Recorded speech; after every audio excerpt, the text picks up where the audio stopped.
आइए हम सब अपनी आंखों को बंद करेंगे और दुआ में एक साथ शरीक होंगे। जीवित और समर्थी पिता परमेश्वर, हम आपको धन्यवाद देते हैं जिंदगी के लिए जो आपने हम सबको प्रदान किया। आपका धन्यवाद होता है।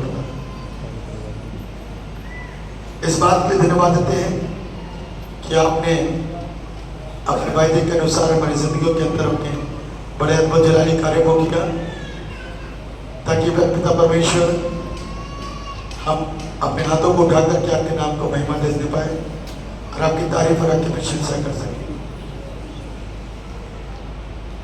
प्रभु, इस वक्त में क्योंकि वचन हमारी जिंदगी के लिए बड़ा अहम और महत्वपूर्ण है, इसको सुनने के द्वारा मेरा पिता परमेश्वर हमारी जिंदगियां बदलती और बचती हैं।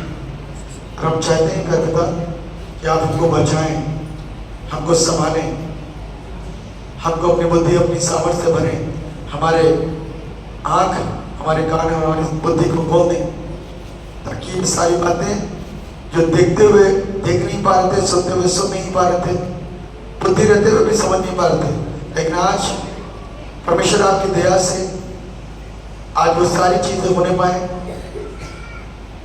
और हम देखें, हम सुने और हम समझे भी, ताकि हम बदल सकें। क्योंकि प्रभु यीशु हमको सिर्फ चंगा करने के लिए नहीं आए, पवित्र आत्मा से भरने के लिए नहीं आए, हमको अपने साथ में चाहते हैं, हमको बदलने के लिए और अपने वचन के द्वारा हमको संभालने के लिए आए। इसलिए हम सब ध्यान से उसके वचन की ओर ध्यान दें, ताकि परमेश्वर हमको अपने वचन के द्वारा संभाले और हमको शिक्षित करे। धन्यवाद पिता, आपने हमारी प्रार्थना को सुना, यीशु मसीह के नाम से मांगते हैं, आमीन। प्रभु यीशु के जीवित समर्थी जलाली नाम में आप सबको जय यीशु मसीह की। प्रभु को महिमा मिले इस सुंदर समय के लिए जो परमेश्वर ने हम सबको दिया और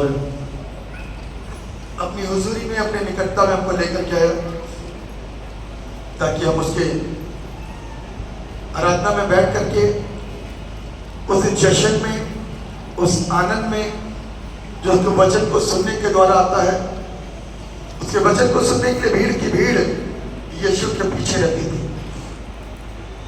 भीड़ की भीड़ यीशु के पीछे रहती थी।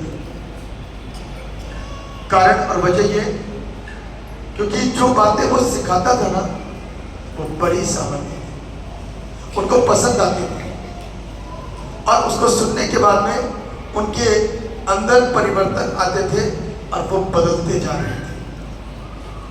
और तब से लेकर के आज तक लोग बदल ही रहे हैं। आमीन। आज ये जो नजारा हमारा आप देख रहे हैं, जो लोगों को देख रहे हैं, उसका कारण यही है कि लोग बदलना चाहते हैं। आमीन। जब तक परमेश्वर का रूह हमसे बात ना करे और हम प्रभु को बहुत समय से, वर्षों से और अरसों से जानते हैं, हमको कोई लाभ नहीं होगा। लेकिन जिससे बात करेगा परमेश्वर का रूह, उस दिन अपने कंट्रोल में रहेंगे, उस दिन हमको बाइबल पढ़ना अच्छा लगेगा, दुआ करना भी अच्छा लगेगा और संगति में जाना भी अच्छा लगेगा। इसलिए आज इस विषय के ऊपर हम लोग मनन करेंगे। बड़ा महत्वपूर्ण दिन है आज का। एक्चुअल में था तो वो 2 दिन पहले 10 तारीख को, लेकिन चूंकि वो दिन संडे नहीं था, आज संडे का दिन है, तो हम उसको सेलिब्रेट कर रहे हैं। वो है असेंशन डे। क्या? उठाया जाना। एक और शब्द बोले तो स्वर्गारोहण। यीशु मसीह धरती पर रहे और योजना के अनुसार, इच्छा के अनुसार मुझको और आपको पापों से आजाद कराने के लिए नियुक्त समय पर, जैसे गलातियों की पुस्तक लिखा है, गलातियों 4:4, जब समय पूरा हुआ, नियुक्त समय पर कुंवारी कन्या से जन्म लेकर के, वो भी पवित्र आत्मा की सामर्थ से धरती पर आ गए। वो दिन हम ख्रीस्त जन्म के नाम से जानते हैं, सारी दुनिया जानती है। कौन सी दुनिया? सारी दुनिया। और वो सारी दुनिया में तमाम क्रिश्चियंस के लिए और सब लोगों के लिए बड़े आनंद का दिन होता है और कोई भी इसमें चूकता नहीं है केक खाने से और केक काटने से। फिर उसके बाद में एक और समय आता है, वो है गुड फ्राइडे का दिन। उससे पहले होता है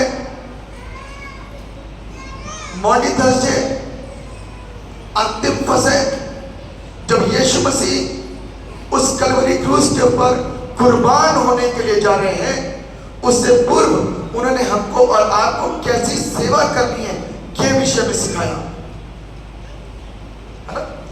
सेवा कैसी करनी है उसको सिखाया, उसको समझाया और उसको बताया। क्योंकि सेवा ना प्यार से की जाती है, दीन बन के की जाती है, तभी लोग आपके प्यार को देख करके आपके पास आते हैं। यीशु मसीह के अंदर चंगाई थी, छुटकारा था, सब कुछ था, लेकिन जो प्यार से बात करता था ना तो भीड़ उसे छोड़ती नहीं थी। एक दिन तो ऐसा हुआ कि यीशु मसीह को खाना खाने जा रहे थे और खाना खाने का भी मौका ना मिला, इतनी भीड़ आ गई। तब यीशु ने क्या कहा, नाव के पास नाव तैयार रखो, कहीं ऐसा ना हो कि भीड़ मुझे दबा ले। क्योंकि फरीसी और शास्त्रियों ने कहा, सोचो तो सही, भीड़ उसके पीछे हो गई।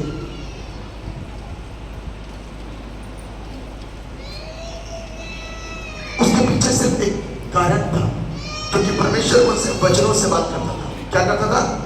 वचन के द्वारा बात करता था और लोग ध्यान से सुनते थे और आशीषित होते थे। आज मेरे और आपके लिए भी ध्यान से सुनने का वक्त है कि जब प्रभु यीशु मसीह अंतिम भोज शिष्यों के साथ में करके उस क्रूस की जो वेदी है जिस पर जा रहे हैं वो कुर्बान होने के लिए,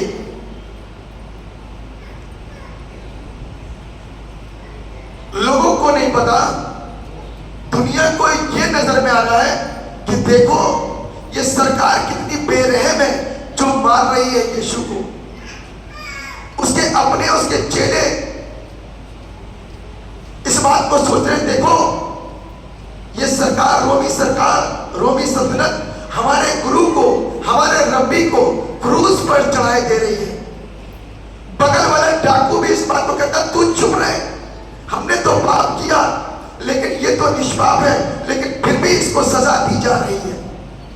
एक भी नहीं जानता था और जिसको बताया गया उनकी बुद्धि भी नहीं खुल पाई, इस बात को समझ नहीं पाए कि वो मृत्यु दी नहीं जा रही, मृत्यु ग्रहण की गई है। स्वीकारा प्रभु ने उसको, ये एक्चुअल में वो मृत्यु जो मुझको मृत्यु दिखाई दे रही है वो कुर्बानी है। कुर्बानी जो जानता है वो यीशु मसीह के इस क्रूस की कथा के उस परिणाम को समझ सकता है। वरना बाइबल कहती है कि क्रूस की कथा नाश होने वालों के लिए मूर्खता और विश्वास करने वालों के लिए परमेश्वर की सामर्थ है। दुनिया के लोग नहीं जानते थे कि ये हो क्या रहा है। एक्चुअल में वो कुर्बानी थी। मेमना भेड़ जब आती है ना तो जैसा उसको मालिक करता बस वैसे ही रहता है। और उसका मालिक कौन है? पिता। यीशु का मालिक कौन है? पिता। एक बार पुत्र ने पिता से इस बात को बोला, हे प्रभु पिता, हो सके तो ये प्याला, वहां से बात आती है, नहीं, ये प्याला तेरे लिए ही बना है, यदि तू इस प्याले को नहीं पिएगा तो ये सारी दुनिया बचाई कैसे जाएगी। इस थियोलॉजी को, इस विषय को, इस कॉन्सेप्ट को, इस मकसद को सिर्फ पिता और पुत्र जानते थे। शिष्यों की बुद्धि से बाहर बात हो गई थी, भीड़ की बुद्धि से बाहर बात हो गई थी। उनको तो ये लगा हमारा प्रभु तो कमजोर निकला,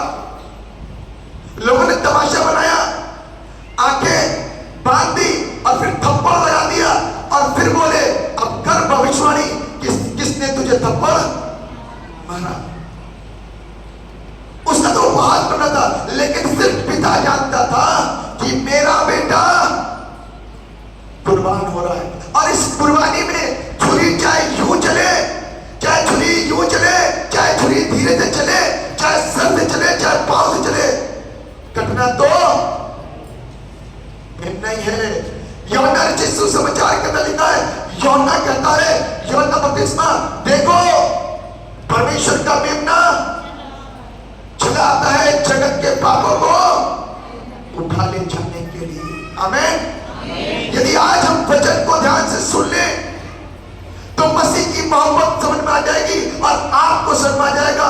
जो दुनिया के लोग आज भी ना समझ और इस बात को कहते हैं इनका परमेश्वर तो अपने आप को नहीं बचा पाया, तो इनको कैसे बचाएगा? मेरे प्रियो, ये यदि बचे ना होते तो इतने ना होते। आमीन। ये यदि बचे ना होते तो इतने ना होते, 4, 5, 10, 15 ही होते और घंटे भर बैठते और चले जाते। इसमें एफर्ट मेरा नहीं, इसमें एफर्ट उस परमेश्वर का है, उस कुर्बानी का है, उस बेदाग खून का है, उस पाक लहू का है, जिसके ऊपर उसका छिट्टा आया वो बचता चला गया। यहां से बुद्धि के जो ताले लगे पड़े थे वो खुलते चले गए कि भैया ये विदेशी परमेश्वर नहीं है, ये हमारा भी परमेश्वर है। क्योंकि जगत से परमेश्वर ने ऐसा मोहब्बत रखी कि उसने अपने इकलौता पुत्र दे दिया ताकि जो कोई उस पर विश्वास लाए इस बात को आप सीख चुके हैं, इस बात को आप जान चुके हैं, ये बात आपके सहन में आ गई है। लेकिन मेरे प्रियो, यहीं पर सारी बातें खत्म नहीं होती। बाइबल कहती है अभी और हैं जो शिक्षित होने बाकी हैं, अभी और हैं भेड़ें जो मेरे गले में आनी बाकी हैं, अभी और हैं जो बचने बाकी हैं। उसको प्रचार कौन करेगा? उनको कौन बताएगा? उनको कौन सिखाएगा? यदि आप आज सीख गए ना, यदि आज आपके अंदर ये बातें आ गई, जब आपसे लोग बोले ए यीशु मसीह कलवरी क्रूस के ऊपर मार दिया गया बेचारा, तो आप उनको जवाब दे सकते हो हालेलुया। जितने लोग सुन रहे हैं जोर से बोल सकते हैं हालेलुया। आप उनको जवाब दे सकते हो कि वो बेचारा नहीं जो तुमको क्रूस पर टंगा हुआ दिखाई दे रहा, वो बेचारा नहीं, वो जगत के पाप को उठा ले जाने वाला वो एक ऐसा परमेश्वर है जो ऐसे बुद्धि में नहीं समाएगा। जब तक पवित्र आत्मा बातें ना करे समा नहीं पाएगा। इसलिए बाइबल कहती है, पौल कहता है जब तक पवित्र आत्मा ना हो तो कोई भी यीशु को यीशु नहीं कह सकता। आमीन। ऐसे तो सारे यीशु बोलेंगे, लेकिन उस तरीके से कोई यीशु को यीशु नहीं बोल सकता। आपको याद होगा प्रेरितों के काम 15-19 जहां पर लिखा हुआ है कि उसने कहा यीशु के नाम से दुष्ट आत्मा निकल जा, तो ये दुष्ट आत्मा ने बोला यीशु को जानती हूँ, पौलुस को भी पहचानती हूँ, तू कौन जो यीशु का नाम लेकर के खाम में आ गया। उसी दिन वो दुष्ट आत्मा उसके ऊपर बल के साथ में आई और वो नंगा होकर के भागा। तो इसलिए जब तक पवित्र आत्मा ना हो तब तक यीशु कोई बोल नहीं सकता उस अंदाज में, जिस अंदाज से प्रार्थना होती है तो दुष्ट आत्माएं निकलती और पवित्र आत्मा से लोग भरते हैं। आमीन। ये कुर्बानी थी। आज जो आप सोचते हैं कि हमारा यीशु मर गया, मार दिया गया, उसके ऊपर जुल्म हुआ, लेकिन मारा नहीं गया उसे। दुनिया की कोई ताकत उससे मार नहीं सकती। आपको ध्यान होगा भाला भी मारा गया पसली पर, कीले भी ठोके गए, ताज भी पहनाया गया, सब कुछ करा गया, थूका भी गया, थप्पड़ भी मारे गए, लेकिन जब छठा कलमा बोला ना प्रभु ने तो क्या बोलता है मालूम है? किसी को मालूम है छठा कलमा क्या बोला था? पूरा हुआ। और उसके बाद में क्या कहता है? मैं अपनी आत्मा, कोई मारा नहीं उसको, अपनी आत्मा को उसने पिता के हाथों में सौंप दिया। कहां गई वो आत्मा? बनाने वाले के पास में। समुपदेशक 12:8 की आत्मा कहां चली जाती है? बनाने वाले के पास। और उसने अपने बनाने वाले के हाथ में कहा कि प्रभु मैं अपनी आत्मा तेरे हाथों में सौंपता हूं। जब उसने सौंपा ना, तब जिलाने कौन आया था? वही पिता और वही बाप और वही अब्बा। कलाम के अंदर लिखा है कि उसने उसको क्या करा? मुर्दों में से जिला दिया। तो पहला जश्न क्रिस्ट जन्म, दूसरा जश्न गुड फ्राइडे। गुड फ्राइडे मातम का दिन नहीं है कि सफेद पोशाक पहन करके चले आ रहे हैं दुख जताने के लिए। वो सबसे आनंद का दिन है। आमीन। वो सबसे आनंद का दिन है। नंबर 3, पैदा भी सब होते, मरते भी सब, लेकिन मर के जिंदा कोई नहीं होता। यही तो हमारा विश्वास है। यही तो हमारा विश्वास है कि यीशु मसीह तीसरे दिन मुर्दों में से जी उठा। यही तो हमारा विश्वास है और कहीं नहीं है। किताबें कहीं खोल लो, हर जगह यीशु मिलेगा। अब आपके पास एक सवाल हो सकता है, तो फिर यीशु मसीह जब मर के जिंदा हो गया तो आज तक हमारे साथ में क्यों नहीं है? वही शक्ल और वही सूरत के अंदर। बोल सकते हो, प्रश्न कर सकते हो। उसका भी जवाब है। यदि प्रभु आपके पास में आएगा तो शास्त्रियों के बस के बात नहीं थी, फरीसियों के बस की बात नहीं थी। सारी दुनिया आज कहां होती? यदि यीशु आज यहां पर होता उसी अंदाज में जैसे वो जन्म लिया था और काम कर रहा था, 33.5 साल का उसका जीवन काल था और 3.5 साल की सेवकाई थी। जैसे वो काम करता था उसी रूप में वो हमारे बीच में नहीं होता, तो आज दुनिया कहां होती और किसके पास होती? हालेलुया। ये तो उस वक्त के लोगों ने स्वीकार कर लिया था। सोचो तो सही, सारी दुनिया उसके पीछे हुई। तो आज ये जो लड़ाई झगड़े पंगे चल रहे हैं ना, ये खत्म हो जाते, सारी दुनिया उसके पीछे होती। लेकिन दुनिया तो होती, चंगाई पाने वाले जैसे बहुत सारे बैठे ना, ऐसी भीड़ बहुत सारी इकट्ठा हो जाती। वचन के सुनने वाले बहुत थोड़े होते, प्रभु को वो अच्छा नहीं लगता।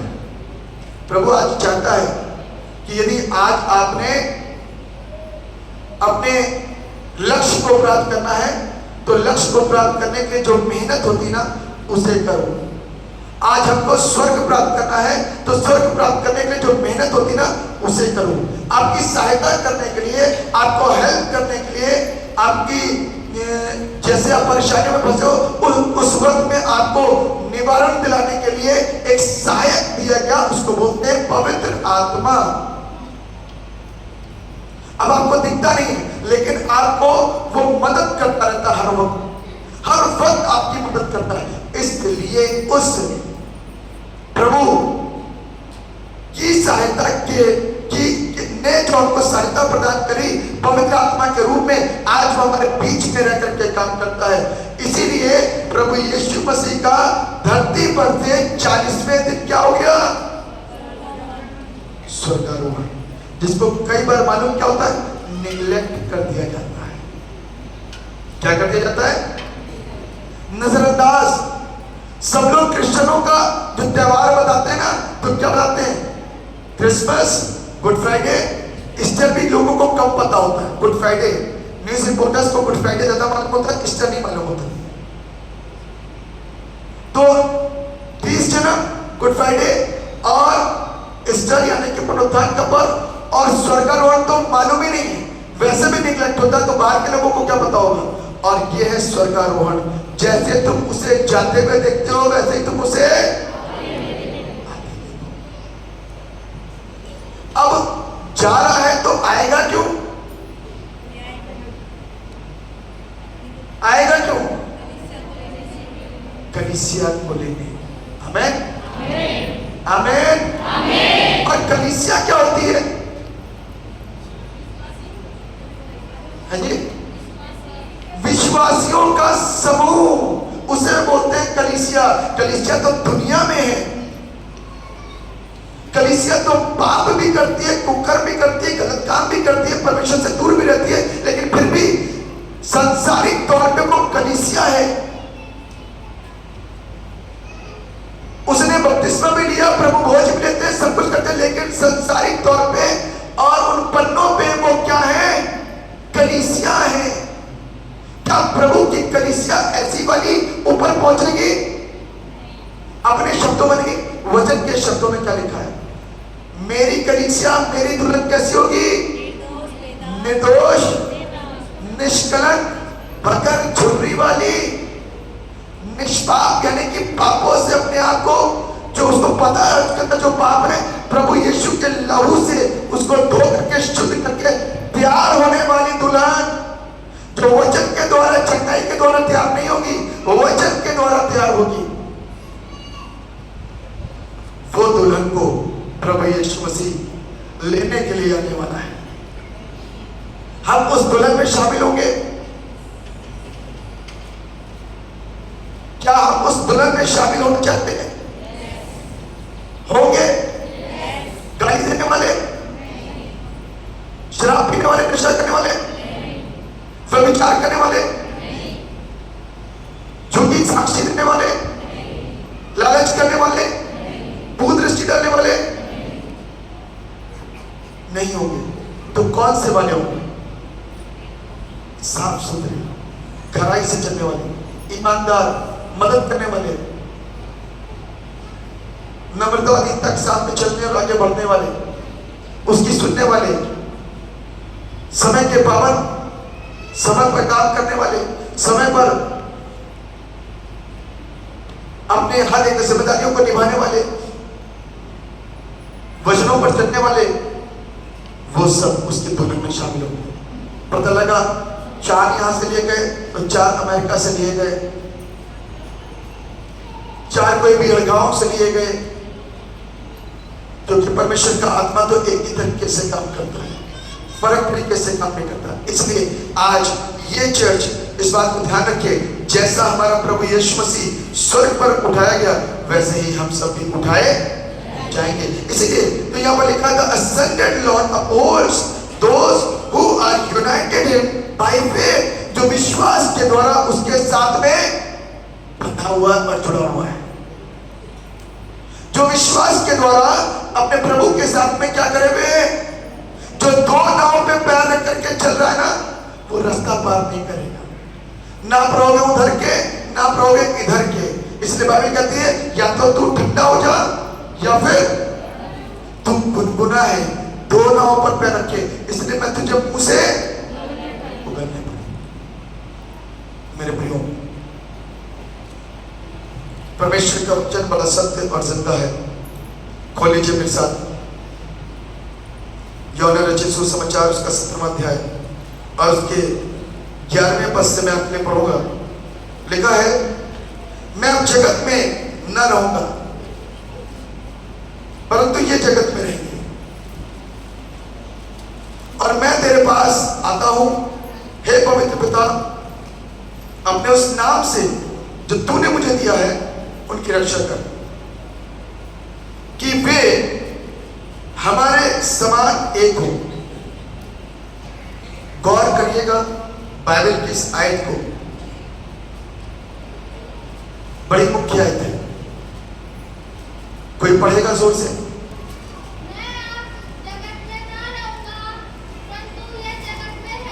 बस इस अध्याय को पहले आप समझें। ये अध्याय बड़ा मशहूर है। महायाजकीय प्रार्थना यीशु मसीह की अर्थात पुत्र की पिता से, किसके लिए?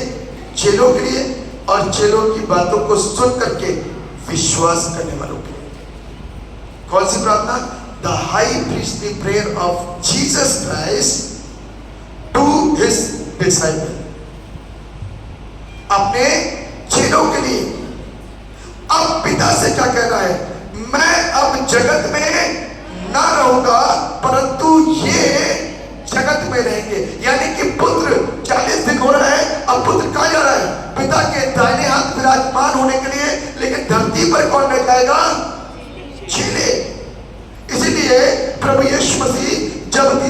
मुर्दों में से जी उठे और जी उठने के बाद में चेलों के पास गए, बंद दरवाजे से एंट्री मारी और इस बात को बोला, लो पवित्र आत्मा लो और जाकर के संसार में काम करो, क्योंकि बगैर पवित्र आत्मा के तुम काम नहीं कर सकते। जो डर तुम्हारे अंदर है वो सदा बना रहेगा और तुम कुछ नहीं कर पाओगे। इसलिए पवित्र आत्मा लो और काम करो। इसीलिए प्रेरितों के काम की पुस्तक में लिखा है, जब तक पवित्र आत्मा या सामर्थ तुम पर ना आए ठहरे रहना, और जिस दिन आ जाए उस दिन खामोश न रहना। आमीन। जिस दिन आ जाए उस दिन खामोश न रहना। इसलिए यहाँ पर लिखा है, मैं अब जगत में न रहूंगा परंतु ये जगत में रहेंगे, चेले जगत में रहेंगे और मैं तेरे पास आता हूं। मैं तेरे पास आता हूं, पिता से बातें कर रहा हूं, मैं तो तेरे पास आ रहा हूं। हे पवित्र पिता, अपने उस नाम से, किसके नाम से? ध्यान से सुनने की बात है, ये एक इंपॉर्टेंट आयत है। क्या लिखा फिर से पढ़िए, इसके 11वें पद के बाम पाठ को, हे पवित्र पिता। पढ़िए जोर से, जिसके पास जोर है वो पढ़े, और जोर से, कोई सामने से पढ़े, इधर से। हे पवित्र पिता, हाँ अपने उस नाम से हाँ, जो तूने मुझे दिया है। बस बस, हे पवित्र पिता, अपने उस नाम से,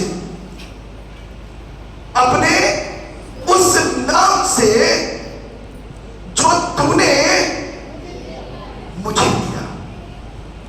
ये नाम किसका है? यीशु नाम किसका है? परमेश्वर का। और वो नाम तूने मुझे दिया। किसे दिया? पुत्र को दिया। क्या नाम दिया? यीशु। इसका नाम रखना। पिता का नाम क्या है? यीशुआ।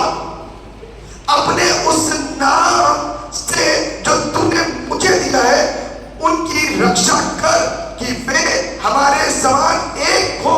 इस नाम के द्वारा मेरी और आपकी रक्षा होती है। पुत्र ने क्या कहा? तुमने अभी तक इस नाम से पिता से कुछ भी नहीं मांगा, मांगोगे तो मिल जाएगा। तो अब हम प्रार्थना किससे करते हैं? किससे प्रार्थना करते हैं? जोर से बोलिए, किससे प्रार्थना करते हैं? परमेश्वर से, पिता से प्रार्थना करते हैं। किसके नाम से करते हैं? यीशु के नाम से करते हैं। यही तो चीजें गड़बड़ी हो जाती है। हम सही डायरेक्शन में जब चलते नहीं है ना तो काम खराब होता है। पिता से बातें करो, पुत्र का नाम लो कि हम यीशु के पिता, हम यीशु के नाम से दुआ करते हैं कि ये बीमारी, ये दुष्ट आत्मा किसके नाम से? तब पिता सुनेगा, है ना? तब पिता क्या होगा? सुनेगा। जिसके पास में पुत्र है, जो पुत्र पर विश्वास करता है, जो यीशु के मसीह होने पर विश्वास करता है। बाइबल कहती है, बाइबल क्या कहती है? यूहन्ना की पत्री जो है उसके दूसरे अध्याय में लिखा 8वें पद में कि जो यीशु के मसीह होने पर विश्वास करता। मसीह का मतलब मसा किया गया, कुर्बान होने वाला मेमना। जो इस बात पर विश्वास करता है कि वो मेरे लिए कुर्बान हुआ, तो उसके साथ पिता भी शामिल है। और जो इस बात पर विश्वास नहीं करता, उसके साथ पिता। हालेलुया। यदि आज आपको समझ में आ रहा है, अपने हाथों को ऊंचा उठा सकते हैं कि आप समझ पा रहे हो। यदि नहीं समझ में आ रहा है तो सुनने की कोशिश करो, समझने की कोशिश करो, क्योंकि ये इंपॉर्टेंट वर्ड है। अपने उस नाम से, उसका नाम है वो जो उसने पुत्र को दिया। हम और आप इस बात को समझते नहीं है, ट्रिनिटी को समझते ही नहीं है। अरे वही पिता, इब्रानियों की पुस्तक उसका पहला अध्याय उसके 3 पद के अंदर लिखा है, वो अपने बाप की छाप है जो इस धरती पर आया। कौन? यीशु मसीह। उसी के द्वारा सृष्टि रची गई। बात हो रही यीशु, और यीशु के द्वारा सृष्टि कैसे रची जा सकती है? बाइबल कहती है, आदि में वचन था, वचन परमेश्वर के साथ था, वचन ही, और जो वचन परमेश्वर के मुख से निकला उसी के द्वारा सारी सृष्टि हो गई। आमीन। वही यीशुआ जिसने जिब्राइल को भेज करके बोला मरियम से कि तू उसका नाम यीशु रखना। पुराने नामे में क्या बोला गया कि तू उसका नाम इमैनुअल रखना। जिसके इस नाम का अर्थ है कि प्रभु, और वो प्रभु हमारे लिए क्या करता है? वो प्रभु मुझको और आपको हमारे पापों से छुटकारा दे चुका है। यदि आप हम यहाँ पर बैठे विश्वासी साथ में, तो मिल चुका है। बपतिस्मा पाए हुए लोग, प्रभु भोज में शामिल होने वाले लोग, उनको छुटकारा मिल चुका है। इसलिए विश्वास के साथ में अपनी जुबान से घोषणा करा करें ताकि हम आशीषित हो सकें। आमीन। हम घोषणा करेंगे तो पता चलेगा कि हम परमेश्वर के नाम को महिमा दे रहे हैं, और जो हम बोल रहे हैं वो सत्य है, वही सही है। और विश्वास कर लीजिए उस बात के ऊपर। आगे लिखा हुआ है, जब मैं उनके साथ था तो मैंने तेरे उस नाम से जो तूने मुझे दिया है उनकी रक्षा की। वही देखिए बात को कर रहा है, तेरे उस नाम से जो तूने मुझे दिया उनकी रक्षा की, मैंने उनकी चौकसी की, और विनाश के पुत्र को छोड़ उनमें से कोई नष्ट, विनाश का पुत्र ही नष्ट हुआ और कोई नष्ट। हालेलुया। बाइबल कहती है ये सारी शिक्षा देने के बाद में प्रभु क्या हो गया? स्वर्ग पर उठा लिया। यदि आज हम और आप वहां पहुंचना चाहते हैं तो तैयारी करें। बाइबल क्या कहती है? 14वें पद में लिखा है, मैंने तेरा वचन उन्हें पहुंचा दिया है। क्या पहुंचा दिया? वचन। ये इंपॉर्टेंट चीज है। ये नहीं बोला कि मैंने तेरे द्वारा चंगाई उन तक पहुंचा दी, तेरा वचन मैंने उनको बता दिया, तेरा वर्ड, तेरा शब्द मैंने उनको, क्योंकि वचन क्या करता है? क्या करता है? शब्द मारता है और वचन चुनाता है। तो ये वचन बाइबल क्या करी है कि हमको और आपको, मैंने तेरा वचन उन्हें पहुंचा दिया और संसार में उनसे बैर किया, क्योंकि जैसा मैं संसार का नहीं वैसे ही वे भी संसार के। आज आप संसार के हो या नहीं हो, वो फैसला आपका होगा। संसार जैसे काम करोगे तो संसार के होगे, संसार जैसे काम नहीं करोगे, परमेश्वर के वचन के अनुसार काम करोगे, तो आप परमेश्वर के लोग होंगे। आमीन। संसार के काम आपको मालूम है और परमेश्वर के काम भी आपको मालूम है।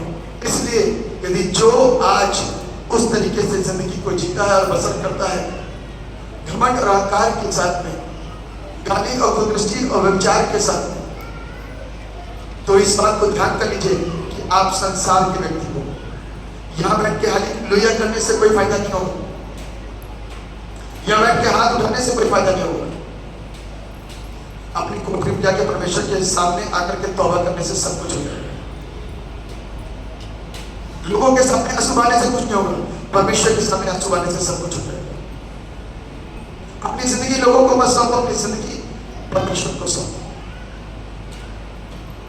जैसा वो चाहे वैसा हो जाए। लिखा हुआ है, बेटों के काम में आ जाइए मेरे साथ। 7वां अध्याय और उसका 54 पद मैं पढ़ रहा हूं। स्तिफनुस पर पथराव। ये बातें सुनकर वे जल गए और उस पर दांत पीसने लगे, परंतु उसने पवित्र आत्मा से परिपूर्ण होकर स्वर्ग की ओर देखा और परमेश्वर की महिमा को और यीशु को परमेश्वर की दाहिनी ओर खड़ा हुआ देखकर कहा, देखो मैं स्वर्ग को खुला हुआ और मनुष्य के पुत्र को परमेश्वर की दाहिनी ओर खड़ा हुआ देखता। ये पवित्र आत्मा से भरा हुआ व्यक्ति था। कैसा? पिटता रहा, लोग इसको मारते रहे। आप सोचो कि एक ऐसा जन, सारी पब्लिक, कोई इधर से पत्थर मार रहा तो कोई इधर से मार रहा तो कोई उधर से मार रहा तो कोई इधर से मार रहा, कहां बचाएगा? एक वक्त ऐसा आया कि उसका प्राण निकल गया, और उस प्राण के वक्त में वहां पर कौन मौजूद था मालूम है? शाऊल। वो मौजूद था। जो प्राण लेने वाले बने थे वहां मौजूद थे। आज प्रभु ने उसको कहा, आ बेटा मैं तुझे मछुआ बनाऊं। क्या करूं? तुझे मछुआ बनाऊं। और क्या कर दिया? इसके लिए एक विशेष बात बोली हनन्याह से। कहता है, हनन्याह तू जा और जाकर के उसके साथ में उसके लिए प्रार्थना कर। लिखा 16वें पद में 9 के 16, अपडेटों के काम 9 के 16। और मैं उसे बताऊंगा कि मेरे नाम के लिए उसे कैसा दुख उठाना पड़ेगा। शाऊल स्पेशल दुख उठाने के लिए तैयार किया गया। काय के लिए? स्पेशल दुख उठाने के लिए। इस बात को ध्यान रखिएगा। आज मैं और आप सोचते हैं कि हमारे बैंक में कहीं से बैलेंस आ जाए, हमारा मकान बन जाए, हमारे यहाँ गाड़ी आ जाए, हमारे बच्चों की शादी अच्छी हो जाए, अच्छी नौकरी लग जाए, सरकारी लड़का मिल जाए, सरकारी लड़की मिल जाए, खूबसूरत मिल जाए, वीजा मिल जाए, सब मिलता है। यीशु पर विश्वास करने के द्वारा सब मिलता है। लेकिन इसका दूसरा पहलू भी तो देखो। इससे पहले आपके ऊपर एक जन है जो घात लगा करके बैठा, चर्च से बाहर निकलो तो सही, फिर बताता हूं तुम्हें, है ना? क्या है? घात लगा के बैठा, चर्च से बाहर निकलो तो सही, फिर बताता हूं तुम्हें। फोन आएगा, उसका एक्सीडेंट, फोन आएगा, ये प्रॉब्लम हो गई, फोन आएगा, ऐसा हो गया, फोन आएगा, ऐसा हो गया। मेरे प्रियो, इस बात को ध्यान रखो कि सिर्फ आशीष देने के लिए तैयार ना बैठो, दुखों के लिए भी तैयार हो, दुखों के लिए भी तैयार हो। पौल के लिए जब प्रभु ने इस बात को बोला ना, तो मैं जब पढ़ रहा था, स्टडी कर रहा था, तो बड़ा अलग सा लिखा हुआ है। कहता है 16 पद में, मैं उसे बताऊंगा, मैं बताऊंगा शाऊल को कि मेरे नाम के लिए कैसा दुख उठाना। कहीं आशीष की बात नहीं लिखी उसके लिए। उसको खुशी किसमें मिलती होगी? फिर हर समय तो दुखी दुख था उसके साथ में। कुरिन्थियों की पुस्तक उसके 11वें अध्याय को पढ़ लीजिएगा, दुखों की लिस्ट है। तो खुशी किस बात में थी? है?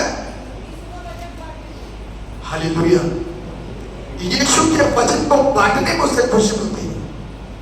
वरना तो उसने फैसला कर लिया था, जी तो चाहता है कि तेरे पास भगा चलाऊं, लेकिन इनके लिए मुझे यहां रहना पड़ेगा। शाऊल की सोच ऐसे हुई थी, वो संसारिक था ही नहीं, वो पहले से ही मान के तैयार हो गया। और तैयार हो गया तो प्रभु ने कहा, मैं तुझे बताऊंगा कि तुझे मेरे नाम के लिए कैसा दुख उठाना पड़ेगा। मेरे प्रियो, आज प्रभु मुझको और आपको उत्साह में भर दे। पौल का जीवन, पौल की शिक्षा, पौल की बातें, पौल की यात्रा जो हम सीखते हैं और सिखाते हैं, और बड़ा आसान है इसको प्रचार करना, लेकिन वैसा जीना बड़ा कठिन है। मेरे प्रियो, यदि आज हम परमेश्वर के वचन को जो पौल ने हमको सिखाया मान लेंगे ना, तो शायद आज हम एक सच्चे मसीह, एक सच्चे विश्वासी बन सकते। अंतिम बात को आपके साथ रखूंगा, फिर खत्म करूंगा। निकाल लीजिए पत्रियों में पहला यूहन्ना 2 अध्याय 28वां पद। अतः हे बालको, हाँ उसमें बने रहो, हाँ कि जब वह प्रकट हो हाँ तो हमें हिया हो, हाँ। और हम उसके आने पर उसके सामने लज्जित न हो। हम उसके आने पर लज्जित। अब इस बात को सोचिए, हमारा प्रभु यीशु मसीह क्या हुआ? बादलों पर क्या हुआ? आप सोचो यहां पर है और चेले साथ में, और प्रभु यीशु मसीह झूठना शुरू हुए, और लोगों की आंखें जमीन से होते होते होते यूं उठती चली गई, और लोग देखते जा रहे हैं कि प्रभु उठता चला जा रहा है। और 2 दूत बोलते हैं, जैसे तुम इसको जाते हुए देखते हो वैसे ही ये हमारे विश्वास के आधार है। सारी बातें लिखा हुआ है कि हमको उसके आने पर लज्जित ना होना पड़े। क्या होगा उस समय? कैसे लज्जित होंगे? क्या दिखेगा हमें कि हमको लज्जा आएगी? आपको मालूम है? आपको मालूम है आदम को लज्जा कब आई? जब वो नंगा हो गया, सीधे से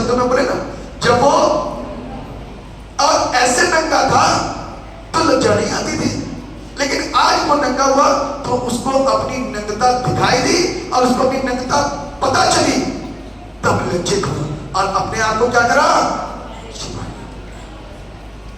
यही नग्नता हमको दिखाई देगी और हमारे मुंह नीचे होंगे और हम अपने आप को छिपा रहे हैं।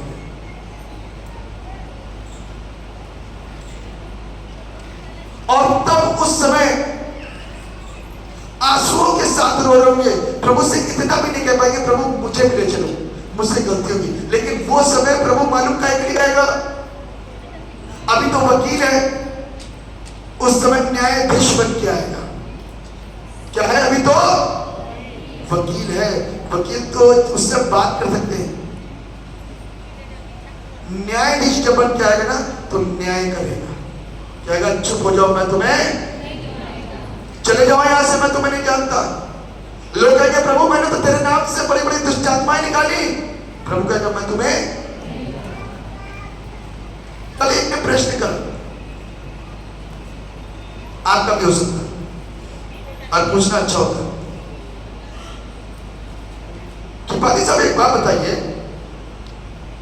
कि जब दाऊद इतना धर्मी और इतना पवित्र था, जिसको प्रभु ये कहता था कि मेरे मन के मुताबिक है, तो पाप कैसे कर दिया, पाप यहां आया कैसे? सिंपल सा जवाब, प्रभु ने क्या कहा, जो आज उद्धार पाएगा स्वर्ग पहुंचेगा, जो अंत तक धीरज धरे रहेगा वो स्वर्ग पहुंचेगा। पौल ने क्या कहा, मैं रोज अपने आप को क्या करता हूं, पौल के साथ जो यीशु का एनकाउंटर हुआ था वो जबरदस्त था, लेकिन फिर भी पौल जब यात्राओं में निकलता है, सेवकाई निकलता है, तो तरह तरह के आकर्षण उसकी आंखों के सामने आते होंगे। इसलिए कहता है कि मैं रोज अपने आप को मारता कूटता हूं, रोज प्रभु से प्रार्थना करता हूं, रोज अपने से लड़ाई लड़ता हूं। ए तू क्या कर रहा है, ए तू क्या देख रहा है, ए तू क्या सोच रहा है, ए तेरे दिमाग के अंदर क्या रहा है, क्यों पैसे का लालच आ रहा है, क्यों ऐसी सोच कर रहा है, कैसे कर सकता तू? रोज मारता कूटता। जब हम इस तरीके से बातें करते ना तो अपने आप को मारते कूटते हैं कि तू ऐसे कैसे कर सकता है। जो अंत तक धीरज धरे रहेगा, स्वर्ग का राज, परमेश्वर का राज उसी का, परमेश्वर का राज उसी का होगा। इसलिए यहां पर लिखा हुआ है कि परमेश्वर के राज में पहुंचने के लिए जो लज्जा आज हमारे अंदर है उसको निकाल के बाहर करें। नंगे तो उसी जमाने से हो गए थे जब हमारा पूर्वज आदम नंगा हुआ था, तब से लेकर के आज तक नंगे हैं। लेकिन इस बीच में वहां से लेकर के यहां तक, हमारे तक, हम तक, आप तक जो जनरेशन लहू से धुलती जा रही है ना, हालेलुया, जो लहू से धुलती जा रही है उसकी लज्जा खत्म होती जा रही है। आमीन। उसकी लज्जा खत्म हो जा रही है। वो आज परमेश्वर को देखने को तैयार है, उससे बात करने को तैयार है, उसके साथ जाने को तैयार है। आंखें उसकी स्वर्ग की ओर है, मैं अपनी आंखें पर्वतों की ओर लगाऊंगा क्योंकि मेरी सहायता वहीं से आती है। जो लहू से नहा लिया ना, एक बार बपतिस्मा ले लिया, अपने बपतिस्मे को मैला नहीं किया, अपनी शिरकत को गंदा नहीं किया, तो ध्यान रखो कि वो शुद्ध हो गया है। आमीन। दोबारा लज्जा उसकी लाइफ के ऊपर काम नहीं करेगी, उसको मेंटेन करना पड़ेगा हर दिन, हर पल, हर लम्हे। आमीन। दुनिया की कोई ऐसी ताकत नहीं, दुनिया की कोई ऐसी ताकत नहीं, लूसीफर भी नहीं, जो मुझको और आपको हिला दे। शुरुआत में हिलाएगा जब आपका पहला विश्वास होगा, पहली चकाई लेके जा रहे होगे, घर के अंदर झगड़े हो जाएंगे, दुष्ट आत्माएं परेशान करेगी, रास्ते में बच्चों को बीमार कर देगी, आपको बीमार कर देगी। ध्यान रखना, जो आज सुन रहे हो पहले से समझ लेना, और जब इस तरीके से हो तो क्लेम करना, ऐ शैतान तू मेरा कुछ भी बिगाड़। आमीन। यदि आप वचन के साथ शैतान को हराना सीखोगे ना तो शैतान भाग जाएगा, क्योंकि वो तो पहले से हारा हुआ है। हम उसकी वो भक्ति जो बंदर देता है ना, जब वो दांत निकाल के आगे आता 2-4 कदम, उसी में हम पीछे होते हैं, उसी में हम पीछे होते हैं और वो समझ जाता है कि डर गए। जब वो दांत निकाल के आगे आता तो आप कदम निकाल के जैसे ही आगे बढ़ते हो ना तो शर्मा के भाग जाता है। देखा कभी आपने? देख लो यहाँ बहुत सारे वो फिर यूं मुंह नीचे करेगा मायूस बन करके और क्या होगा? भागेगा। इसलिए आज शैतान को हराने के लिए खुदा का कलाम मेरे और आपके पास में होना चाहिए, और जो इस कलाम के अनुसार अपनी जिंदगी को जीता है वो आशीषित होता है। लिखा अपने पदों में, यदि तुम जानते हो कि वो धर्मी है तो यह भी जानते हो कि कोई धर्म का काम करता है, जो कोई धर्म का काम करता है वो उससे, जब धर्म का काम नहीं करेंगे तो लज्जा आएगी, शर्माएंगे और पेड़ के पीछे किसी के पीछे जाकर के छिप जाएंगे और फिर हम क्या होंगे? निकाल दिए जाएंगे उस राज्य से। और प्रभु मुझसे आपसे कह देगा कि मैं तुम्हें, जैसे हमारा प्रभु के लिया ना, वैसे जब प्रभु बादलों पर अपना कदम रखेगा ना, पैर यूं उसका बादलों पर आएगा, तो बाइबल क्या कहती है? समुद्र अपने मुर्दे और कब्रें अपने गले खोल देंगे।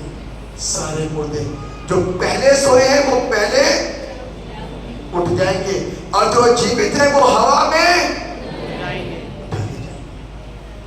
तो इसलिए मैं प्रियो, आज यदि हम परमेश्वर पिता से प्रेम करते हैं या कैसा प्रेम करते हैं वो हमको मालूम है।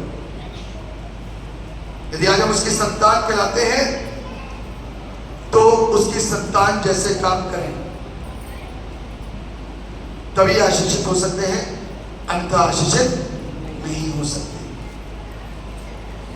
वो हमको और आपको लेने के लिए आने वाला है। दुआ करके चंगा करना अच्छी बात है, पवित्र आत्मा से भरना अच्छी बात है, लेकिन उसके साथ जाने के लिए हमारा टिकट होना बहुत जरूरी है। यीशु मसीह से उसके चेले आकर के बोले, प्रभु हम बहुत खुश हैं क्योंकि दुष्ट आत्मा हमारे नियंत्रण में, वश में है। यीशु मसीह ने कहा, वेरी गुड, जो विश्वासी हैं उनके चिन्ह क्या होंगे? कि वो सांप और बिच्छुओं को रौंदेंगे और दुष्ट आत्माओं को और अन्य भाषाएं। लेकिन यहाँ पर प्रभु यीशु मसीह ने कुछ और कहा। यहाँ पर कहा, इस बात से ज्यादा आनंदित मत हो, इस बात से आनंदित हो कि तुम्हारे नाम जीवन की पुस्तक में लिखे गए या नहीं। उसके लिए तैयारी करो ताकि जीवन की पुस्तक में हमारे नाम हो सके। पाप में हम और आप कभी नहीं गिर सकते, इसलिए ना गिरे, उसके लिए अपनी तैयारी परमेश्वर के वचन के साथ लगातार करते रहें, तो हम आशीषित किए जाएंगे और आशीषित हो जाएंगे। मेरे प्रियो, आज का दिन आपको और आपके परिवार को आशीषों से भरे, बरकतों से भरे, और हर एक वो आशीष जो हमारे पास नहीं है वो भी आज के दिन आपको प्राप्त हो पाए, क्योंकि आप प्रार्थना के साथ आज यहाँ पर। परमेश्वर आप सबको ब्लेस करे। तो परमेश्वर पिता, हम आपको धन्यवाद देते हैं इस जीवन के लिए जो आपने हमें दिया। आपने हमको संभाला, आपने प्रभु हमारी मदद करी, वचन से सिखाया, इसलिए प्रभु हम आपको धन्यवाद। सबको बरकत दीजिए, अपनी महिमा के बधाई के साथ हर एक जन जीवन पाए और बहुत यीशु मसीह के नाम से आमीन।